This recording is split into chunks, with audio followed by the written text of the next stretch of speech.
Hello, everybody. Welcome back to the Trig Podcast. Joy goes to the end this beautiful Friday, June 28th. There's my dog, Roxy. Hello, Roxy. Today, indeed, is June 28th. She loves the bell when I ring it. Actually, Roxy is our new dog. So welcome to our house, Roxy. We miss our beautiful Daisy. She passed away in, I think it was March of this year. But we got Roxy about 3 weeks ago. So we welcome Roxy to our family. So glad that you're here, our beautiful dog. Talking today about what to do when you're bored and uninspired. When you're bored and uninspired, I don't know if you are at a season like I am, after you go through a ton of really fear and anxiety and trauma and all these things that I've been through the last certainly hardcore 2 years and maybe even longer.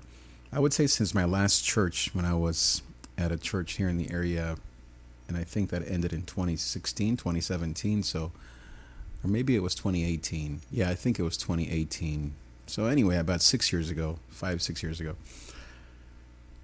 No. It was during that pandemic, so it was 2021, right after that pandemic. So it's been 3 years. Anyway, in these 3 years of a lot of recovery, I'm very proud of what God, my wife and I, and have done to really recover a lot of what I was dealing with in terms of identity and work and what to do next steps.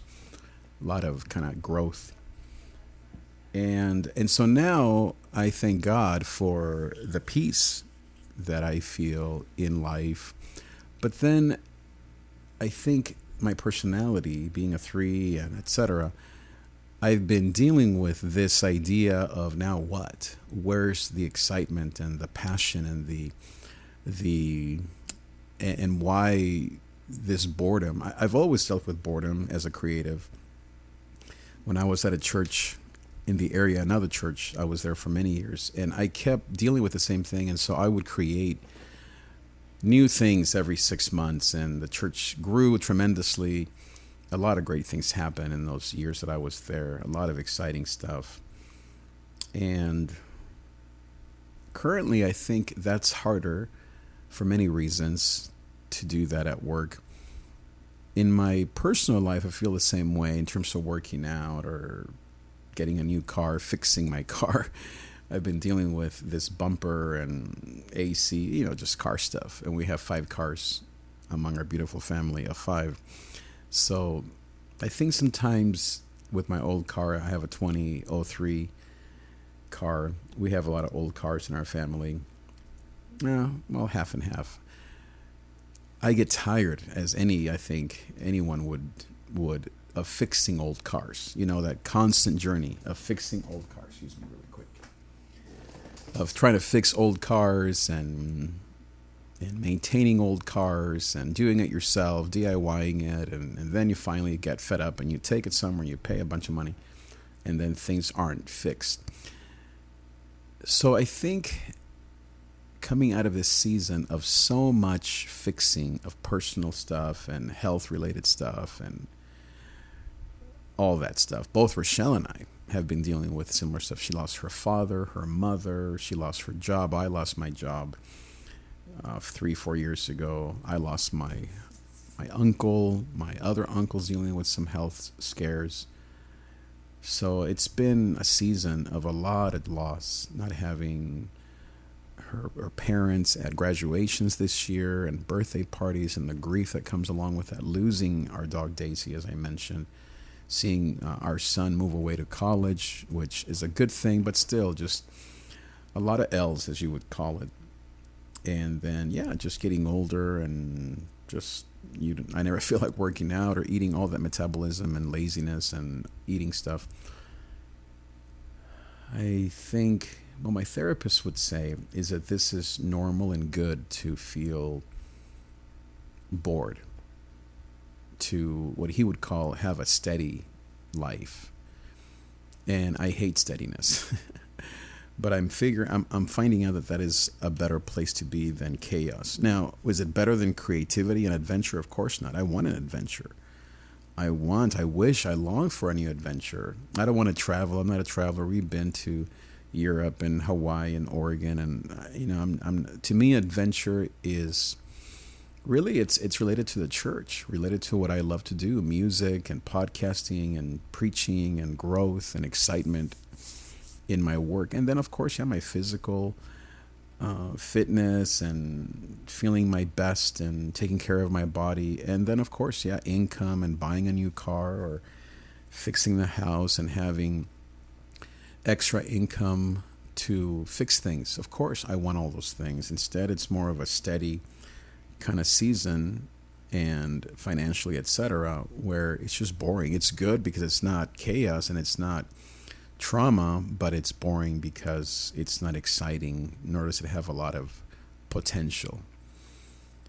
And I think that I do definitely need this feeling of potential, of this could blow up in a good way. This could explode and this could become a church of 1,000 or 5,000. This podcast could touch the world. This song could change lives.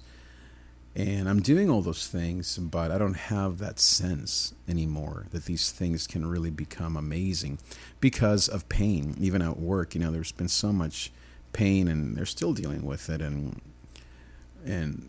ups and downs. There isn't yet, and I believe God can do it, but yet there isn't yet this momentum, this feeling of let's go, let's see God do amazing things. It's more a rebuilding kind of time, and I get bored with all the details of rebuilding and buying the supplies to rebuild the foundation. I am one that likes when the foundation's been built and maybe the first floor, and we can now build a skyscraper, 10 floors, and dress it up and make it awesome and put an incredible band on top of the roof and record the next Beatles record. That's my gifting. I'm not so much of an entrepreneur. I'm too lazy for that. I'm more of an intrapreneur, that once something has been built, that I can make it sing, shine. And I'm the miracle grow, I always say, of a house or of a garden. I make beautiful things better. And I am doing that to some degree. But as I said, there are too many areas where it just feels like I have to be entrepreneurial and start from scratch or even from the bottom. And that kind of stuff is just less exciting for me. I'm more of a creative empath, feeler, go-getter, and don't really enjoy the weeds of entrepreneurship, meaning the first year or the first, second stages. So I'm not a church planter, because when you're a church planter, it's all about go, go, go, hustle, hustle, hustle, and setting up chairs and buying gear, and it's just not my cup of tea. I like the second, third, fourth stage. I think I would say I like the second half of any project. But I find myself in most areas of my life starting from scratch or at ground zero or one. And so it's not that it's bad, it's just very unmotivating and boring until we build, and then we can enjoy it. So it's a lesson in stability, in patience, in endurance, in doing the little things that go a long way so that you can see the success. I guess I'm used to, in a bad way, or maybe it's just my gifting, to seeing something already going and then, as I said, moving in and making it awesome. But God is teaching me in this season to start from scratch and have boring meetings and do boring calendars and do all the boring stuff behind the scenes, so that you can get to the fun stuff. And so that's the growth in me as a leader. And it's not fun nor motivating, but it is what it is. In my personal life, the same thing. I don't want to wait for some health scare to work out and eat better and lift weights and run and all the things that are just right there to do. No one's stopping me from running or eating less. And but yeah, my motivation in that is very low. Same with, like I said, fixing things or buying new clothes or new shoes and, all that stuff that you kind of get in a rut. I feel like I'm in a rut. And, really it's not a rut. As my therapist says, when you are in fear mode and survival mode, you can't take care of. You're not going to be thinking of buying new shoes and your fashion. You're just thinking of survival. And that's really what I think, to be fair to myself, what has been happening for these last few years. I've been in survival mode, and I thank God that I have survived and that we are back to square one. Rochelle and I, our jobs, our family, our income, our wellness, mental health, as I said, overcoming grief, not overcoming, but going through the grief and loss that we've experienced in so many areas. And so our marriage is strong. Our children love us. They love Jesus. They're all college graduates. David is in his last year. He just played drums with me last week. I mean, there's so many beautiful things happening. Roxy, as I mentioned, our beautiful dog, she joined our home just a few weeks ago. So a lot of good things. It's just not the fun things yet. And so what do you do when there's no fun and you have to just do the boring stuff? I don't know. I'm not really good at it, except you're faithful and you do it and you celebrate. My therapist says you thank God for the wins and for the joys, and you celebrate and you hold on to the joys, because when the sadness or the boring comes back, or the anxiety or the fear comes back, which it often does, you can hold on and hang on to those joys. And so gratitude, rehearsing with new vocalist, Roxy, our new dog. Of course, my beautiful wife and I, she's home for the summer. That's beautiful and so exciting to have her home.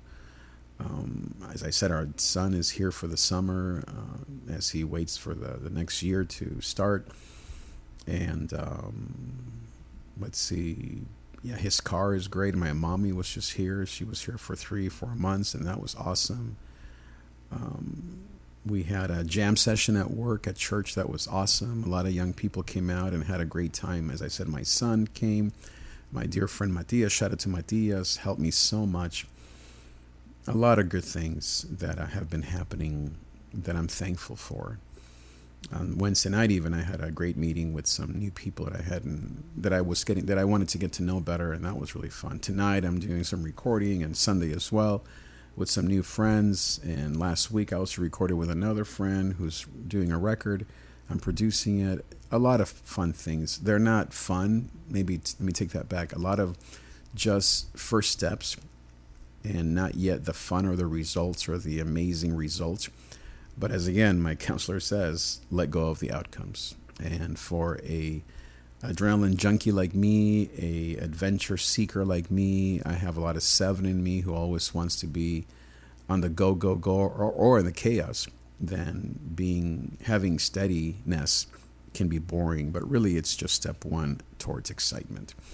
So lessons I'm learning. I hope you can learn from my own journey, as maybe you're dealing with similar stuff. And so learning to be grateful, embracing the joys is what I'm trying to do. And then also to even do things that I've always loved. Like, for example, something I'm not doing a lot of, which I love, is teaching the Word of God.